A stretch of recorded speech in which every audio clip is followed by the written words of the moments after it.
Hadirin dimohon berdiri, hadirin memasuki ruang sidang.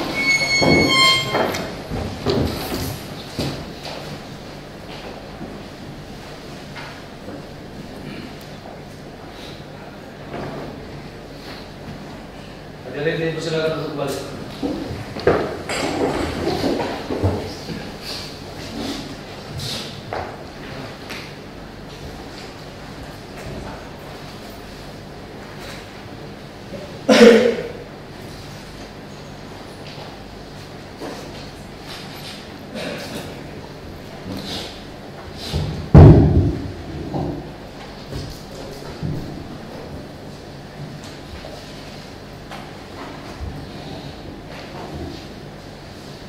Lambat sejam. Dan izin lama dilepasnya kami tadi. Yang komandan sama perkenalan.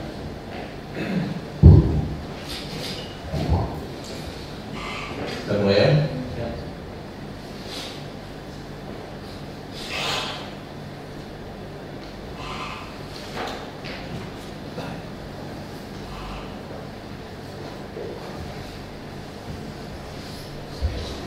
Sidang lanjutan atas nama Korporat 2 Basarnas menyatakan dibuka kembali dan tetap terbuka untuk umum. Dapat terdakwa dalam persidangan. Laksanakan tugas. Hadapkan terdakwa ke dalam ruang persidangan. Kerjakan. Jaga, siap, maju, jalan. Keras, keras, kiri, keras. Satu langkah, belakang, jalan. Luruskan. Lurus. Parah. Hakim kedua. Hormat. Gerak. Tegak. Gerak. Lapor. Petugas siap menghadirkan terdakwa di dalam ruang sidang. Tugas lain, Pak. Tugas tempat. Balik kanan. Gerak. Gerak kanan. Gerak. Maju. Jalan. Terdakwa dalam keadaan sehat. Siap, saya. Sehat. Ucap. Lama dulu. Siap, tidak. Nama ucap. Siap. Ucap. Wakil. Siap. Tidak. Baik, pada sidang hari ini agendanya adalah pembacaan pembelaan atau pledoi dari pihak terdakwa. Apakah sudah siap dari penasihat hukum atau dari terdakwa? Siap, sudah siap. Kita tulis ya. Siap. Bisa. Silakan. Mohon izin apabila diperkenankan kami hanya menyampaikan pokok-pokoknya saja untuk keterangan saksi kami tidak membacakan. Ya. Oke, rasa itu bagus. Rapatnya. Silakan. Silakan.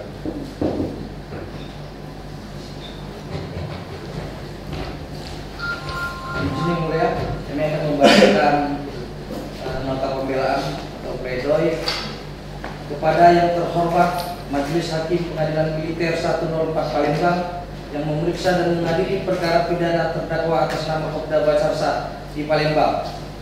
Majelis Hakim yang mulia, auditor militer yang kami hormati, yang tertanda tangan di bawah ini: 1. Kolonel CHK Amir Welong SH NRP 1198 0001660368 Kasumdar Nukuba Sriwijaya. 2. Letkol CHK M Ikrom SH MH NRP 636633 Jabatan Wakapolda Nukuba Sriwijaya. 3. Letkol CHK Ferdiansyah Humai SESH NRP 11020001380572 Jabatan Kalakut Bandung Pemda Nukuba Sriwijaya. 4. Mayor CHK Agung Rijal Gunawan SH MHUM NRP 11050028671281 Jabatan Ahlak Hukum golongan 6 Pemda Nukuba Sriwijaya. 5. Kapten Jaga Fadil Storus SIPSA NRP 11110008141188 Jabatan Gakum Rem 043 Gatam. 6.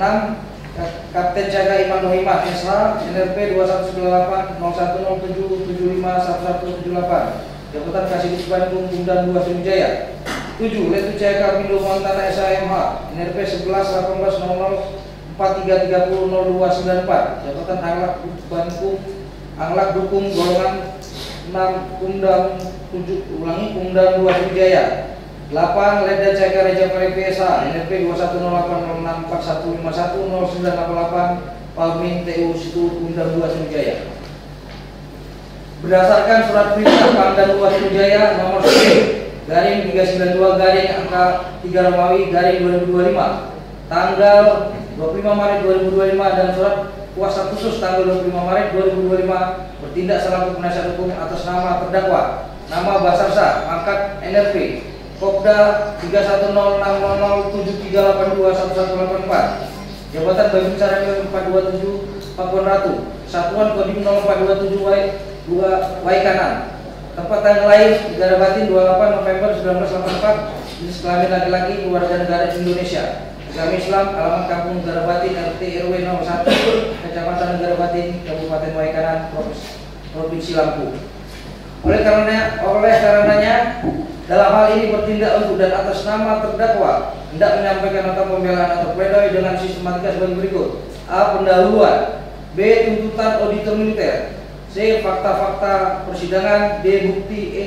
Tanggapan atas saksi fakta yang terungkap di persidangan dan tanggapan terhadap saksi ahli serta keterangan terdakwa. F. Analisis yuridis atas tuntutan auditor militer. G. Kesimpulan. A. Pertimbangan hukum dan I. Permohonan. Majelis Hakim yang mulia, auditor militer yang kami hormati. A. Pendahuluan. Berikanlah saya hakim yang jujur, cerdas dan bijak, serta berikanlah saya seorang auditor militer yang benar, maka dengan undang-undang yang buruk sekalipun akan menghasilkan putusan yang paling adil. Assalamualaikum warahmatullahi wabarakatuh. Dengan memanjatkan puji syukur, alhamdulillah kehadiran Allah Maha Kuasa dan atas perkenan yang pula kita dapat berkumpul dan duduk bersama dalam persidangan ini untuk mendengarkan nota pembelaan atau pledoi terhadap diri terdakwa atas nama terdakwa Basarsa yang akan dibacakan melalui kuasa hukum. Bahwa tuntutan pidana dan pledoi pada dasarnya merupakan suatu rangkaian yang tidak terpisahkan dalam suatu proses pemeriksaan perkara pidana. Sebenarnya dapatlah dikatakan bahwa keberadaan tuntutan pidana yang diajukan oleh auditor militer saling berkaitan dengan nota pembelaan yang diajukan oleh terdakwa atau penasihat hukum terdakwa. Karena tuntutan pidana yang diajukan oleh auditor militer maupun pembelaan yang diajukan oleh terdakwa atau penasihat hukum terdakwa pada hakikatnya merupakan proses dialogis jawab-menjawab terakhir dalam suatu proses pemeriksaan suatu perkara pidana. Berdasarkan ketentuan hukum acara pidana militer pasal 182 ayat 2 Undang-Undang Nomor 31 Tahun 97 tentang peradilan militer, maka kepada terdakwa dan atau penasihat hukum terdakwa diberikan hak untuk mengajukan pledoi atau pembelaan atas tuntutan pidana yang telah diajukan oleh auditor militer. Bahwa dalam kesempatan ini perlu kami tegaskan, karena pada hakikatnya pengajuan pledoi atau pembelaan ini bukanlah bertujuan untuk melumpuhkan dakwaan dan tuntutan pidana yang diajukan oleh auditor militer. Akan tetapi perbedaan argumentasi, prinsip dan pandanganlah yang menimbulkan kesenjangan di antara kedua misi yang diemban. Namun kesemuanya itu bermuara pada kesamaan tujuan, yaitu usaha dan upaya melakukan penegakan hukum serta keinginan untuk menemukan kebenaran hukum. Bahwa berdasarkan uraian dan penjelasan yang kami sampaikan tersebut di atas dan kiranya dijadikan sebagai suatu dasar hukum bagi terdakwa atau penasihat hukum terdakwa dalam menyampaikan pledoi atau pembelaan ini. Untuk tuntutan auditor militer kami tidak akan membacakan karena sudah kita dengarkan bersama-sama minggu lalu. Kemudian untuk fakta persidangan transaksi juga kami tidak membacakan. Kami lanjut ke tanggapan para saksi. E. Tanggapan atas saksi fakta yang terungkap di persidangan dan tanggapan terhadap saksi ahli serta keterangan terdakwa. Bahwa dalam perkara ini auditor militer keliru menyatakan terdakwa telah terbukti melakukan tindak pidana dengan sengaja dan dengan rencana terlebih dahulu merampas nyawa orang lain karena tidak cukup dengan alat bukti yang lengkap. Tanggapan terhadap keterangan para saksi fakta bahwa dari keterangan saksi-saksi yang hadir dalam persidangan tidak ada satupun yang mengetahui dan melihat secara langsung terdakwa melakukan penembakan ke arah Ibtu Lucianto, Bribka Petrus Ardianto dan Bribda Galih Surya. Saksi hanya melihat terdakwa memegang senjata api dan hanya melihat Ibtu Lucianto, Bribka Petrus Ardianto dan Bribda Galih Surya yang sudah tergeletak berlumuran darah. Bahwa untuk membuktikan terdakwa bersalah melakukan perbuatan dengan sengaja dan dengan rencana terlebih dahulu merampas nyawa orang lain yang didakwakan, harus disertai satu alat bukti yang sah lainnya. Hal tersebut sebagaimana diatur dalam pasal 173 ayat 1 ayat 2 dan 3 Undang-Undang Nomor 31 tahun 1997 tentang peradilan militer. 1. Keterangan saksi sebagai alat bukti adalah keterangan yang dinyatakan saksi di sidang pengadilan. Ayat 2. Keterangan seorang saksi saja tidak cukup membuktikan bahwa terdakwa bersalah melakukan perbuatan yang didakwakan kepadanya. Ayat 3. Ketentuan sebagaimana dimaksud pada ayat 2 tidak berlaku apabila disertai dengan suatu alat bukti yang sah lainnya. Dari ketentuan undang-undang ini jelas bahwa untuk membuktikan adanya perbuatan pembunuhan berencana yang dilakukan terdakwa harus dapat dibuktikan di sidang pengadilan, dan dalam perkara ini tidak ada saksi-saksi yang mengetahui terdakwa melakukan penembakan terhadap terdakwa. Tanggapan terhadap mengenai keterangan para saksi ahli.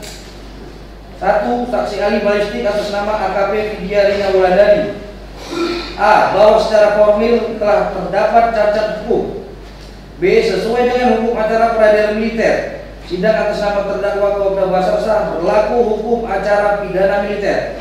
Namun di sini terdapat ketidaktertiban administrasi, di mana saksi ahli mulai dari tingkat penyidikan telah salah prosedur dan dihadirkan bukan berdasarkan permohonan dari penyidik Denpom 23 Lampung, namun dihadirkan berdasarkan surat permohonan dari Ditreskrim Polda Lampung nomor B/638 3 Romawi /Res 17/2025 Ditreskrim tanggal 19 Maret 2025.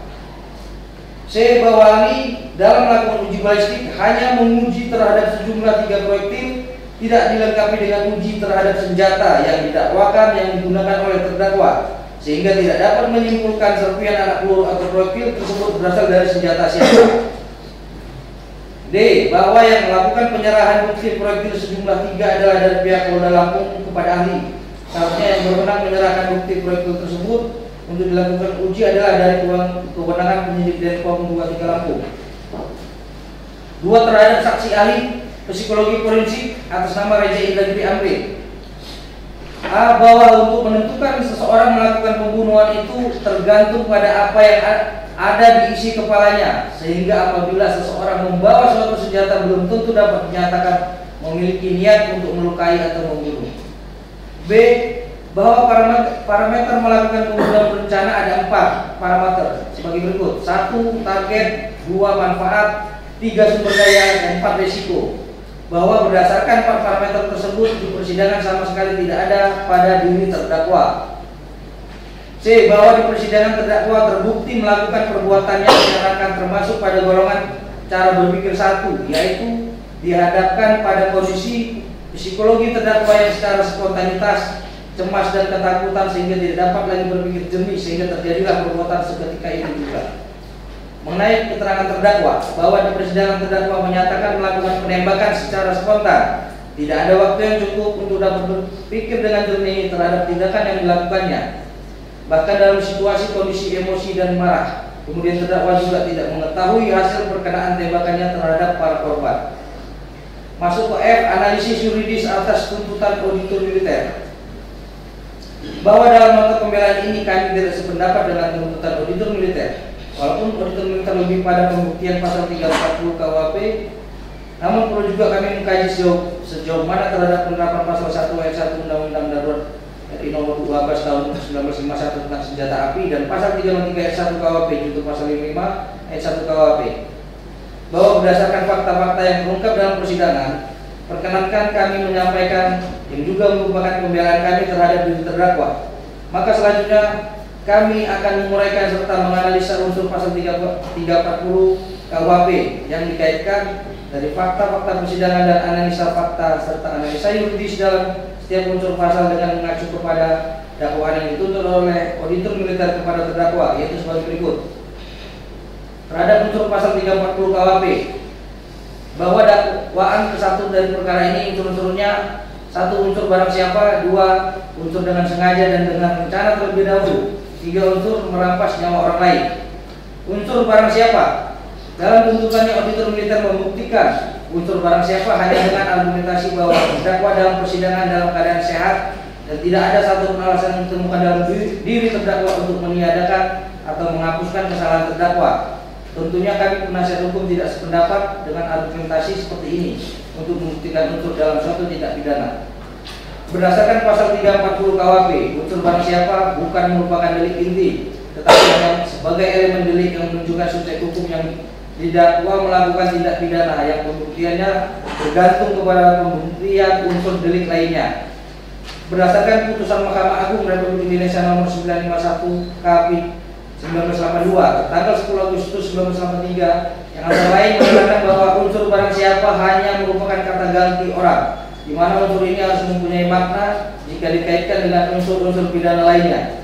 Oleh karena itu, haruslah unsur barang siapa dibuktikan dengan unsur-unsur delik lainnya dalam delik yang didakwakan. Dengan demikian, hadirnya terdakwa dalam persidangan tidaklah berarti unsur barang siapa langsung terbukti tanpa dibuktikannya juga unsur-unsur delik lainnya. Setelah terbukti unsur-unsur lainnya, barulah auditor dapat menyatakan bahwa unsur barang siapa telah terbukti. Dengan demikian, unsur barang siapa tidak terbukti secara sah dan meyakinkan. Unsur dengan sengaja dan direncanakan terlebih dahulu. Unsur kesengajaan dalam rumusan tindak pidana merupakan salah satu unsur yang terpenting. Berkaitan dengan unsur kesengajaan ini, maka apabila dalam rumusan tindak pidana terdapat perbuatan dengan sengaja atau biasa disebut obstruct, maka unsur kesengajaan ini meliputi semua unsur lain yang di belakangnya harus dibuktikan. Maka berkaitan dengan pembuktian bahwa perbuatan yang dilakukannya itu dilakukan dengan sengaja, terkandung pengertian menghendaki dan mengetahui atau menurut penjelasan Memori Pantoletti bisa disebut dengan willing and written. Yang dimaksudkan di sini adalah seseorang yang melakukan suatu perbuatan dengan sengaja itu haruslah memenuhi rumusan willing, yaitu harus menghendaki apa yang dia perbuat dan memenuhi unsur written, yaitu harus mengetahui akibat dari apa yang dia perbuat. Jika dikaitkan dengan teori kehendak yang dirumuskan oleh von Hippel, maka dapat dikatakan bahwa yang dimaksud sebagai dengan sengaja adalah kehendak membuat suatu perbuatan dan kehendak untuk menimbulkan suatu akibat dari perbuatan itu atau akibat dari perbuatannya tersebut yang menjadi maksud dari dilakukannya perbuatan itu. Maka pembuktian adanya unsur kesengajaan dalam pelaku atau terdakwa melakukan tindakan melanggar hukum sehingga perbuatannya itu dapat dipertanggungjawabkan kepada si pelaku atau terdakwa hanya dikaitkan dengan keadaan serta tindakan si pelaku atau terdakwa pada waktu ia melakukan perbuatan melanggar hukum yang dituduhkan kepadanya tersebut.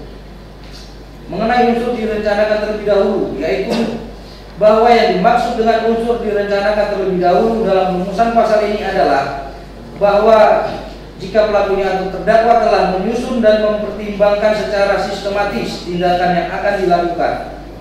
Sampai itu juga harus mempertimbangkan kemungkinan-kemungkinan tentang akibat-akibat dari perbuatannya. Juga harus terdapat jangka waktu tertentu antara penyusunan rencana dengan pelaksanaan rencana tersebut. Dan antara timbulnya maksud untuk membunuh dengan pelaksanaan itu masih ada tempo bagi si pelaku atau terdakwa untuk memikirkannya, atau masih ada kesempatan untuk membatalkan niatnya melakukan pembunuhan tersebut. Penjelasan tentang unsur direncanakan terlebih dahulu dapat dilihat juga dalam Memori Pantoletti yang menyatakan bahwa istilah made for red atau dengan rencana terlebih dahulu menunjuk pada suatu saat untuk menimbang dengan tenang. Istilah tersebut merupakan kebalikan dari pertumbuhan kehendak yang dengan tiba-tiba, bahwa tidak ada ketentuan berapa lamanya harus berlaku di antara saat timbulnya maksud untuk melakukan perbuatan itu dengan saat dilaksanakannya. Akan tetapi nyatalah harus ada suatu antara di mana ia dapat menggunakan pikirannya tentang guna merencanakan segala sesuatunya. Begitu pula menurut R. Susilo dalam bukunya Hukum Acara Pidana, Prosedur Penyelesaian Perkara Pidana bagi Penegak Hukum, halaman 203, menyatakan bahwa saat antara timbulnya kehendak dengan pelaksanaan tidak boleh terlalu sempit, tetapi juga sebaliknya tidak perlu terlalu lama. Yang terpenting adalah apakah di dalam tempo itu pelaku sudah memiliki kesempatan untuk berubah pikiran dan tidak jadi melanjutkan perbuatannya. Dalam konteks pasal 340 KUHP, untuk lebih jelas lagi terkandung 3 syarat, yaitu memutuskan kehendak dalam suasana tenang, tersedianya waktu yang cukup sejak timbulnya kehendak sampai dengan pelaksanaan kehendak itu, dan pelaksanaan kehendak tersebut dalam suasana tenang. Memutuskan kehendak dalam suasana tenang mengandung maksud bahwa memutuskan kehendak dengan tenang artinya bahwa saat pelaku memutuskan kehendaknya untuk membunuh, keadaan batin orang tersebut dalam keadaan tenang, tidak berada dalam keadaan tergesa-gesa, tidak dalam keadaan terpaksa, dan tidak berada dalam keadaan emosi tinggi.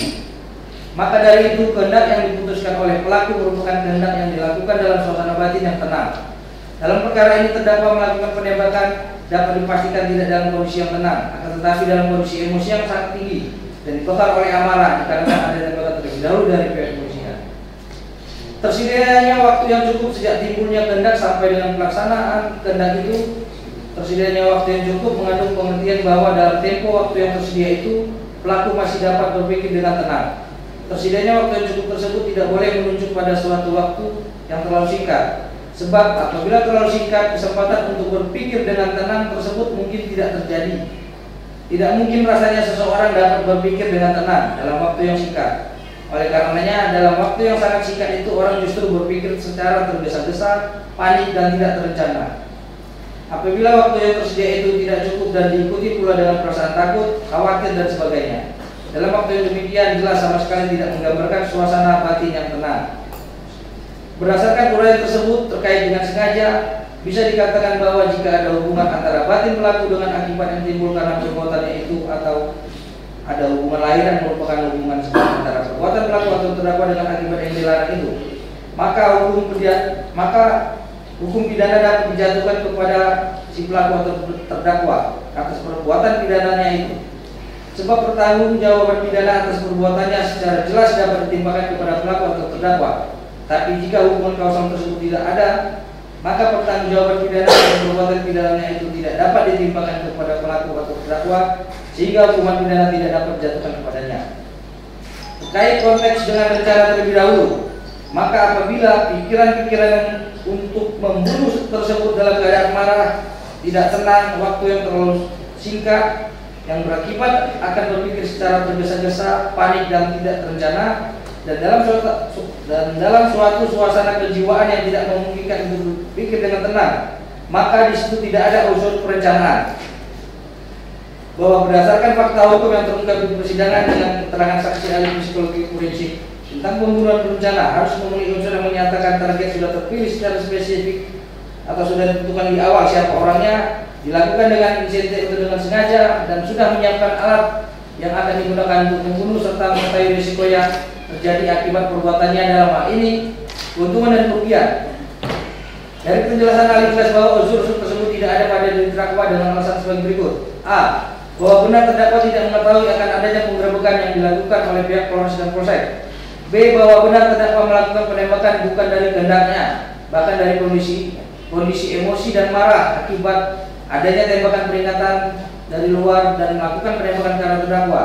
Saat itu terdakwa merasa ditembaki sehingga membalas tembakan tersebut karena korban secara spontan, tergesa-gesa, suasana kebatinan tidak tenang, dan tidak ada cukup waktu untuk berpikir dalam mengambil keputusan atas tindakannya. C. Bahwa benar terdakwa tidak mengetahui orang yang ditembaknya. D. Bahwa benar terdakwa tidak mengetahui akibat dari tindakan yang dilakukannya. Dan E. Bahwa terkait senjata yang sudah dipersiapkan terdakwa dari rumah, senjata tersebut selalu dibawa ketika terdakwa membuka sabuk ayam untuk menjaga keamanan dan menakut-nakuti serta untuk gaya-gayaan. Oleh karena itu, belum tentu dengan membawa senjata pasti akan melakukan pembunuhan. Senjata tersebut bisa saja digunakan untuk melumpuhkan atau mencederai, sehingga tidak dapat diasumsikan ketika terdakwa membawa senjata dengan tujuan untuk melakukan pembunuhan.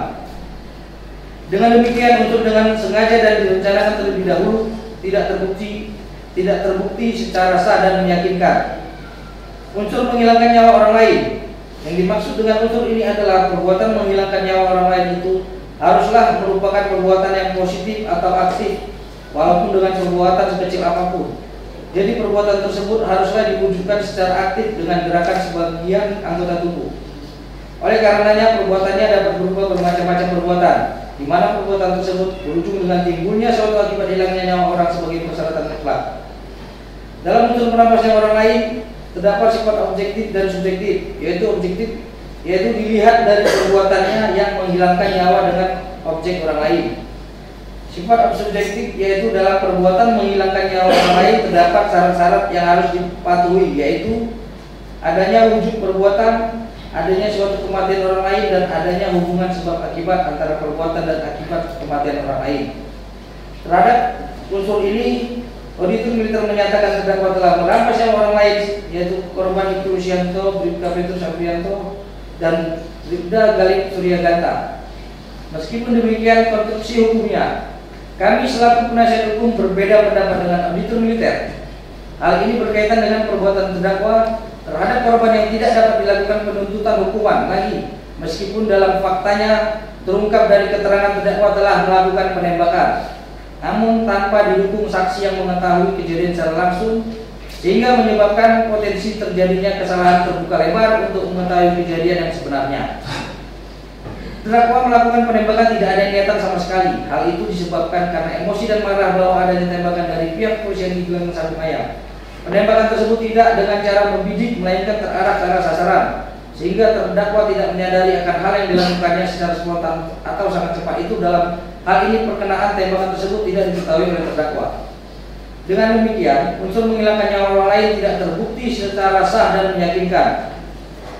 Bahwa berdasarkan fakta hukum yang terungkap di persidangan sebagaimana telah diuraikan di atas, maka penasihat hukum berpendapat perbuatan terdakwa tersebut tidak memenuhi maksud dan tujuan dari unsur pasal 340 KUHP.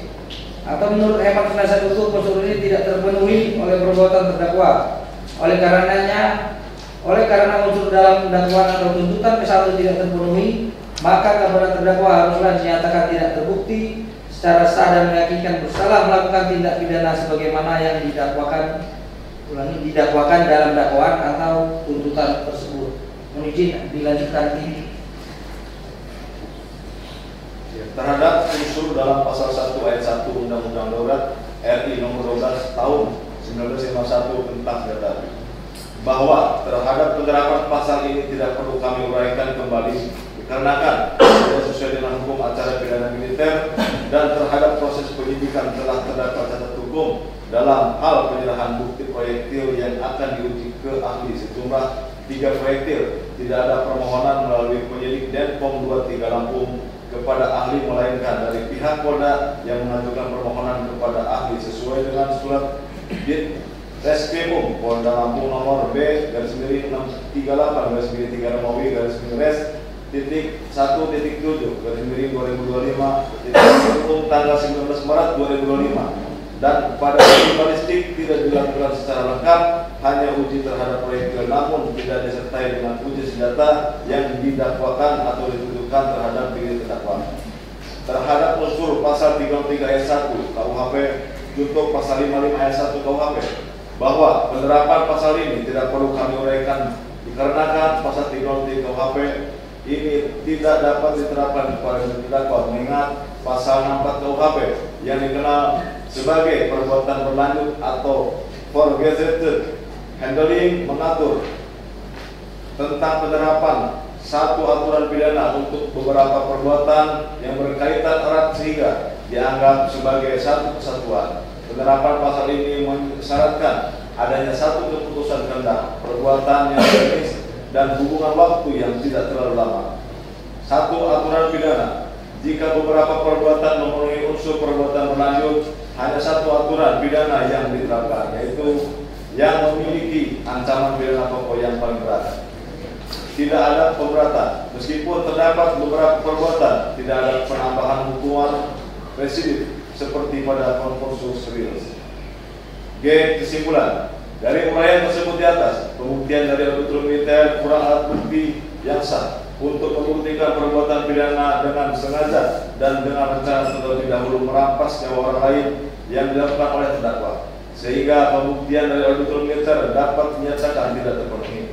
Oleh karena itu, maka sudah seharusnya tuntutan auditor militer mengenai pasal 340 KUHP tersebut harus dikesampingkan atau setidak-tidaknya tidak dapat diterima menurut hukum.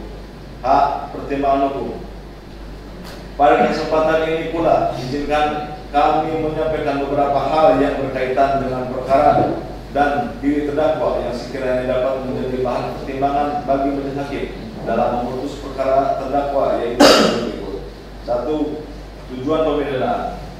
Bahwa tujuan pemidanaan adalah untuk merehabilitasi ketulusan individual dan sosial yang diakibatkan oleh tindak pidana. Dalam perkembangan hukum pidana di Indonesia mengandung salah satu teori relatif atau tujuan pemidanaan yang merupakan sebagai sarana pencegahan, baik pencegahan khusus special prevention yang dijatuhkan kepada pelaku maupun pencegahan umum general prevention yang ditujukan ke masyarakat. Teori relatif atau tujuan ini berasas pada 3 tujuan utama pemidanaan, yaitu preventif, deterrence, dan reformatif. Tujuan preventif atau prevention untuk melindungi masyarakat dengan mendapatkan pelaku kejahatan terpisah dari masyarakat. Tujuan menakuti, deterrence, untuk menimbulkan rasa takut melakukan kejahatan, baik bagi individual pelaku agar tidak mengulangi perbuatannya, maupun bagi publik sebagai langkah panjang. Sedangkan tujuan perubahan untuk mengubah sifat jahat si pelaku dengan dilakukannya pembinaan dan pengawasan, sehingga nantinya dapat kembali melanjutkan kebiasaan hidupnya sehari-hari sebagai manusia yang sesuai dengan nilai-nilai yang ada di masyarakat. Menurut teori ini, kejahatan tidak mutlak harus diikuti dengan suatu pidana. Untuk ini tidaklah cukup adanya suatu kejahatan, tetapi harus dipersoalkan perlu dan manfaatnya suatu pidana bagi masyarakat atau bagi si pelaku atau terdakwa. Tidaklah saja dilihat pada masa lampau, tetapi juga pada masa depan. Dengan demikian, harus ada tujuan lebih jauh daripada hanya menjatuhkan pidana saja. Oleh karenanya, tujuan ini pertama-tama harus diarahkan kepada upaya agar di kemudian hari kejahatan yang dilakukan itu tidak terulang lagi. Relatif atau tujuan ini melihat bahwa penjatuhan pidana bertujuan untuk memperbaiki si pelaku atau terdakwa agar menjadi orang yang baik dan tidak akan melakukan kejahatan lagi. 2. Penerapan pidana mati. Bahwa dasar hukum untuk hukuman mati di Indonesia tidak relevan karena bertentangan dengan hak asasi manusia, khususnya hak untuk hidup. Hukuman mati juga dianggap sebagai bentuk hukuman yang kejam dan tidak manusiawi, serta tidak efektif dalam mencegah kejahatan. Bahwa ultimatum dalam tuntutannya, khususnya tentang pidana mati, dirasakan masih jauh dari keadilan. Bahwa jika kita menelaah tuntutan ultimatum tersebut, maka dapatlah kita mengambil kesimpulan bahwa putusan tersebut sangat dipengaruhi oleh ajaran religiusme yang mendewa-dewakan undang-undang dan menempatkan unsur militer sebagai corong undang-undang. Sachito Harjo di dalam bukunya Ilmu Hukum Pencarian, Kebebasan dan Pencerahan Muhammadiyah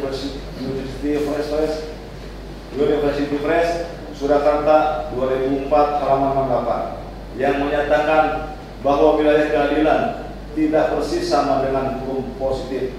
Keadaan yang gawat tersebut tampil menyolok pada saat kita bicara tentang supremasi hukum. Apakah yang kita maksud supremasi keadilan atau supremasi undang-undang? Kami penasihat hukum sependapat dengan pendapat tersebut di atas, bahwa formal justice atau legal justice harusnya dikesampingkan jika dihadapkan dengan substansi justice.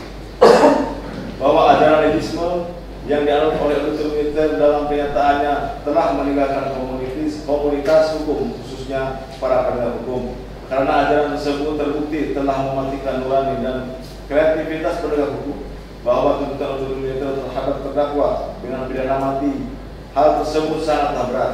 Hukuman tersebut tidak sebanding dengan perbuatannya yang dilakukan oleh terdakwa, di mana perbuatan yang dilakukan terdakwa tidak terencana, berlangsung secara spontan dan sangat cepat, yang tidak memungkinkan dapat berpikir dengan jernih dan matang, serta tidak memiliki waktu yang cukup untuk mempertimbangkan tindakannya. Oleh karena itu, hukuman yang dijatuhkan terhadap terdakwa tidaklah sesuai dengan teori tujuan pemidanaan yang diuraikan di atas. Menurut pendapat D.E. Sahetapi tentang suatu studi khusus mengenai ancaman pidana mati terhadap pembunuhan berencana, yaitu dengan syarat-syarat: A. Hukuman mati harus merupakan ancaman yang merupakan sebagai suatu alternatif dari jenis hukuman lainnya dan sama sekali tidak diperbolehkan sebagai hal yang semata-mata. B. Hukuman mati hanya boleh dijatuhkan apabila kesalahan si pelaku dapat dibuktikan dengan selengkap-lengkapnya. C. Hukuman mati diadakan bertentangan dengan peri kemanusiaan atau tidak berdasarkan asas humaniter.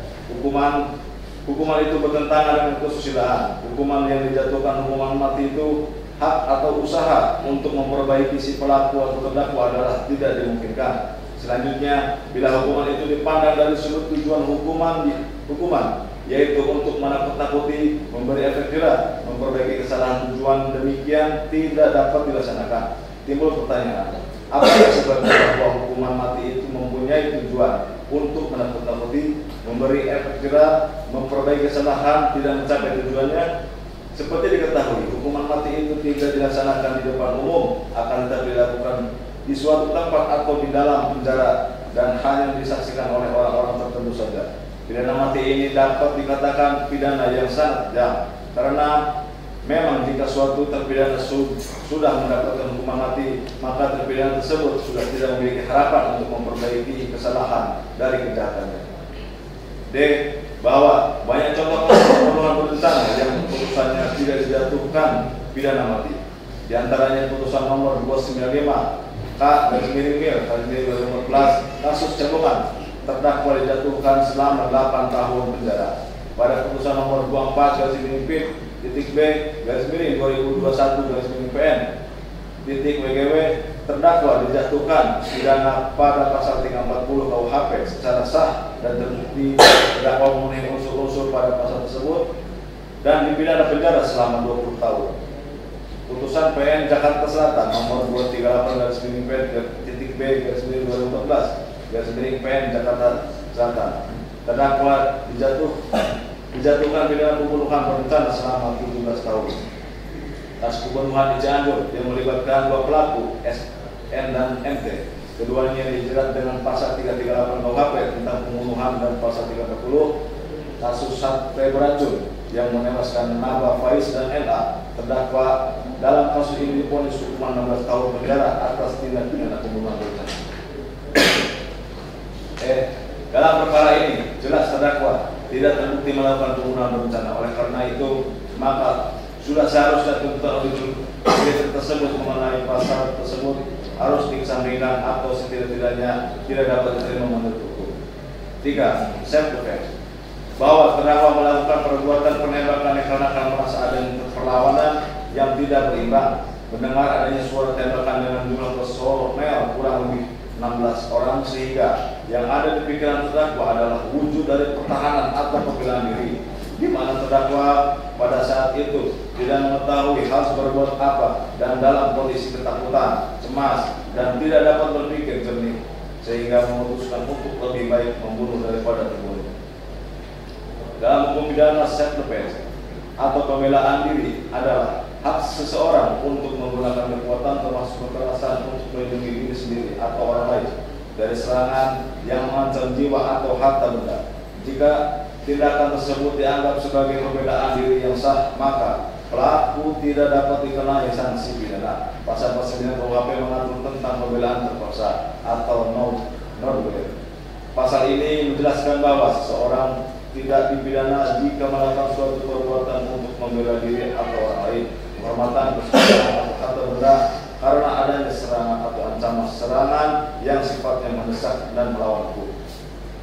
4. Selama persidangan berlangsung, terdakwa berlaku sopan, tidak berbelit-belit dan berterus terang akan perbuatannya sehingga memperlancar proses jalannya persidangan. 5. Bahwa terdakwa sangat menyesali perbuatan yang telah dilakukannya dan berjanji tidak akan mengulanginya lagi. 6. Bahwa terdakwa memiliki istri 2 orang anak yang masih berusia 1,5 tahun dan berusia 3 bulan, yang sangat membutuhkan perhatian dan biaya dari terdakwa sehingga tidak merupakan tulang punggung bagi keluarga. 7.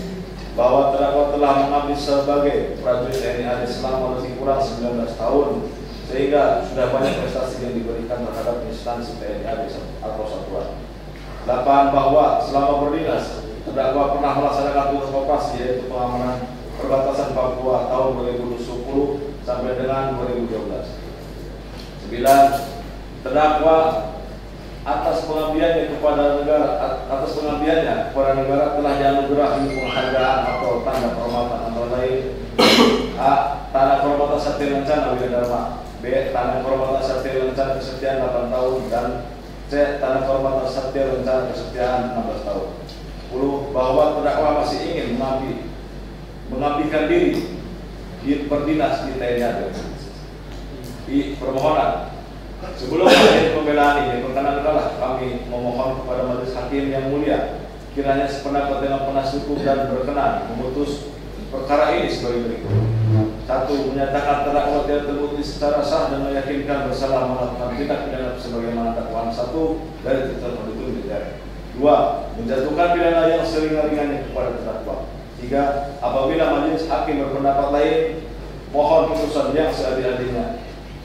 Demikian pembelaan ini kami sampaikan kepada majelis hakim yang mulia. Atas perhatian dan pertimbangannya kami ucapkan terima kasih. Semoga Tuhan Yang Maha Esa senantiasa memberikan petunjuk dan lindungannya kepada kita semua. Amin. Palembang, 28 Juli 2020. Kami penasihat hukum terdakwa. Selesai. Terima kasih.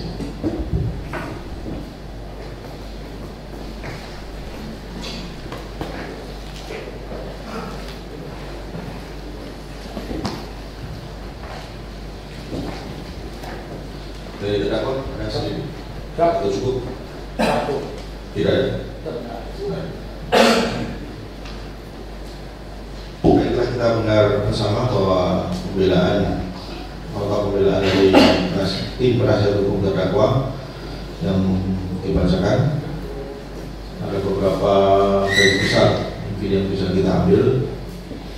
Yang pada pokoknya bahwa terdakwa dinyatakan tidak terbukti dalam dakwaan primer auditor militer.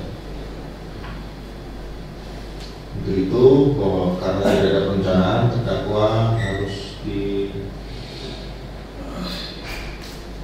disampaikan dari hukuman mati karena tidak seimbang dengan perbuatan terdakwa. Bahwa terdapat kesalahan prosedur dalam penerapan hukum acara, terutama pada pembuktian dakwaan kedua, dan adanya pertimbangan self defense dari tim penasihat hukum terdakwa. Ini beberapa poin yang bisa kita tangkap. Mungkin lain-lainnya, mungkin auditor lebih lengkap lagi. Silakan ditanggapi apakah dalam bentuk replik tertulis maupun dalam bentuk tulisan. Silakan. Terima kasih Yang Mulia. Ya, kembali lagi kita telah sama-sama menyimak pembacaan pledoi yang disampaikan tim penasihat hukum terdakwa, dan setelah kami pelajari secara singkat, maka kami perlu menyikapi pledoi ini yang tadi kami simpulkan isinya agak serius. Jadi kami harus menyikapinya dengan tegas juga, dengan memohon waktu untuk menanggapi pledoi terdakwa ini. Kami akan mengajukan replik. Kami mohon waktu 1 minggu Yang Mulia, mengingat isi repliknya lumayan banyak yang dipermasalahkan oleh penasihat hukum. Demikian Yang Mulia. Terima kasih. Jadi auditor militer akan mengajukan repliknya, minta waktu 1 minggu. Kita melihat dari kalender bahwa penahanan terdakwanya habis di tanggal 23 Agustus, sehingga putusan harus jauh di bawah itu, minimal 2 minggu. Target saya itu 11 Agustus harus ada putusan, sudah harus dibacakan. Nah, 11 Agustus, 2 minggu lagi. Sehingga kalau ada nanti replik, kemudian nanti ada replik, saya harus memberikan secara adil kepada kedua belah pihak, antara auditor dengan penasihat hukum. Kalau misalnya saya berikan replik, kesempatan replik 1 minggu, berarti tanggal 4, kemudian duplik tanggal 11, kemudian putusan tanggal 14, tanggal 23 sudah habis penahanan terdakwa.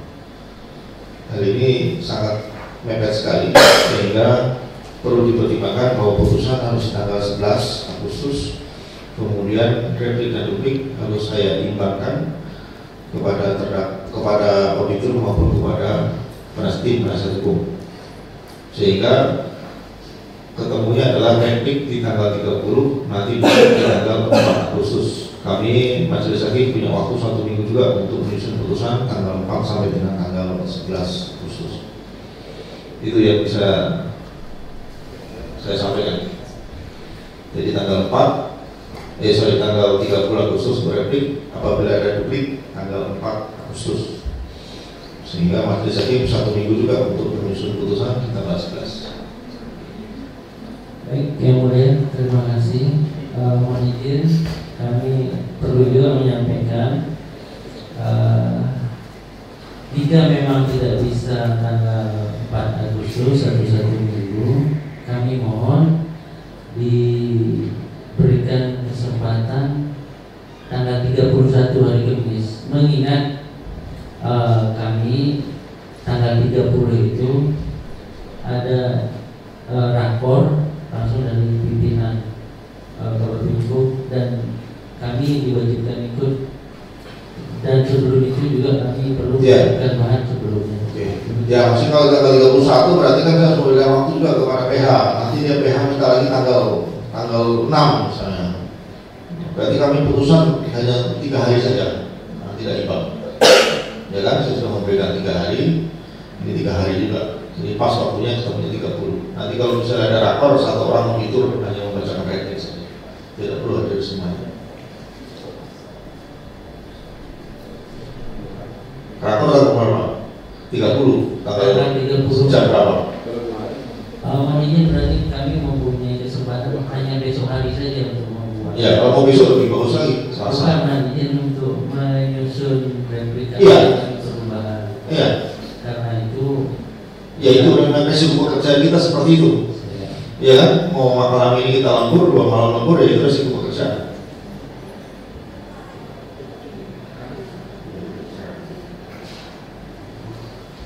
Begitu ya, biar kita imbang. Nanti sana minta waktu lebih lagi. Nanti harus ketemu. Izin Pak Hazwan menambahkan untuk keseimbangan tadi, kami juga melihat di sini ada kalender juga ini. Hari kerja ya, jangan hari minggu. Iya, artinya kalau untuk menyiapkan kan juga barangkali hari libur pun bisa kita gunakan. Hari libur pun bisa kita gunakan. Maksud kami, apabila diizinkan oleh ketua kami diberikan tambah 1 hari lagi dengan harapan itu kami punya waktu 3 hari. Demikian juga nanti mungkin tim PH juga punya waktu 3 hari juga. Memang itu dia ada di hari libur. Namun demikian paling tidak bisa untuk menyiapkan juga. Mohon petunjuknya para. Ya silakan dari dulu. Kami siap kemudian, tidak masalah. Kami siap ketika di tanggal 31. Kita mau minta tanggal 31 dari Bapak Auditor silakan, dan sebenarnya waktu untuk kami pada intinya siap. Tanggal 4. Kalau rata dari 30 itu misalnya pagi. Ya karena 31 juga kebetulan ada kegiatan juga di kami, sehingga makanya ketemu tanggal 30. Nah, sehingga nanti tidak ketemu malam. 30 pagi, 30 siang jam 11. Tidak usah terlalu pagi, mungkin habis isoma mungkin jam 1 bisa. Kan hanya replik saja. Pada intinya kami sudah menyampaikan, namun semua keputusannya kepada jadi biar sepakat saja. Ya 30 mungkin agak siang ya, jam 12:30, sepakat jam berapa? Kebetulan kami hari Rabu ada sidang yang lain juga. Jam itu ada sidang, berarti kan bisa hadir. Ya, untuk khusus saya, ya. Kebetulan diwajibkan ikut. Oke. Auditor lain yang bersidang pada hari Rabu itu. Ya. Bisa, nanti bisa. Hanya baca replik saja kan, hanya replik saja. Siap. Ya, oke. Rabu nanti agak siang, karena nanti jam 8 juga kami ada jam komandan juga. Jam 8 mungkin sampai jam 10, mungkin jam 11 kita mulai untuk replik. Bisa ya? Sepakat. Jadi kita tanggal 30 siang. Siap. Ya, sekitar jam 11. Mulai persidangan untuk pembacaan replik. Dan publik nanti di tanggal 4, putusan di tanggal 11. Siap. Clear ya? perkara ya? Siap. Ya, ulangi. Siap. Apa? Coba ulang. Siap. Tanggal 30 sama tanggal 4 sama tanggal 11. Ya.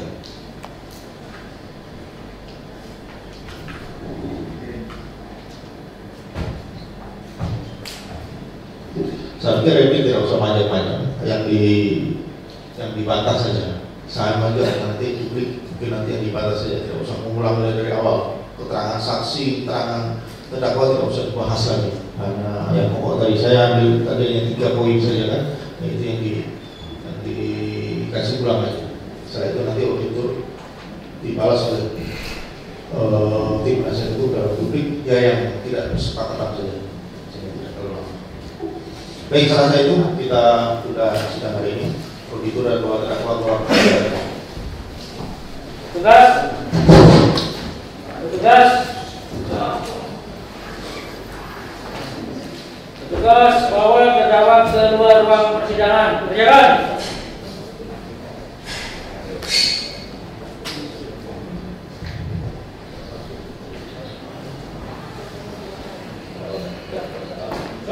Jalan. Maju.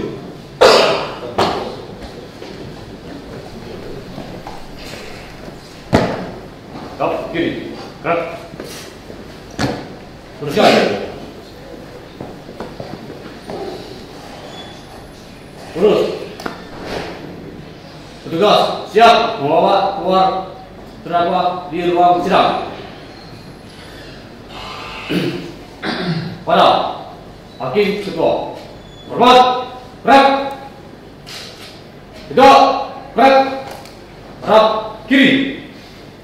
Gerak. Maju. Jalan. Baik, untuk memberikan kesempatan untuk auditor untuk menyusun repliknya, maka sidang dimulai buka lagi tanggal 30 Rabu 30 Juli 2025 sidang dimulai.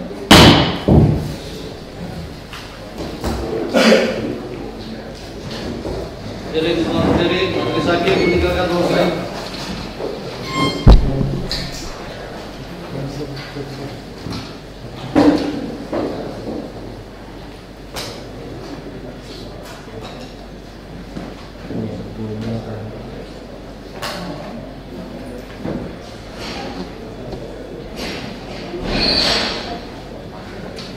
Hadirin di persidangan kembali.